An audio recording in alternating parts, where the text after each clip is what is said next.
It was a problem even before I was born. It affects pretty much every system in your body. We first noticed it because my digestion wasn't very good, and you could tell that from the womb. Every time my mother ate, she would feel sick. And when I was born, I actually refused to eat as a baby because of how painful indigestion is.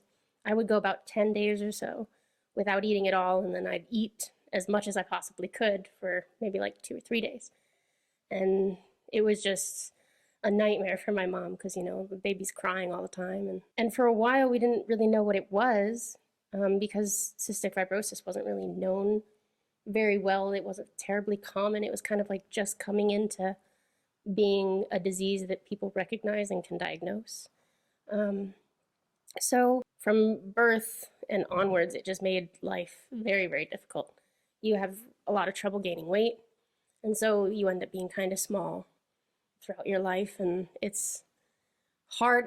I'm sure parents already have a hard time getting their children to eat, so imagine if your child needed to eat 2.5 times more than they are capable physically of eating. It was a rough time. Once you get a little far into it, then the lung problems start to become evident, because that's a thing that worsens over time. The digestion doesn't really worsen over time, but the lungs do, because you get chronic infections, and then scar tissue develops, and then you get loss of lung function, that kind of a thing. So it's definitely a really downhill kind of disease.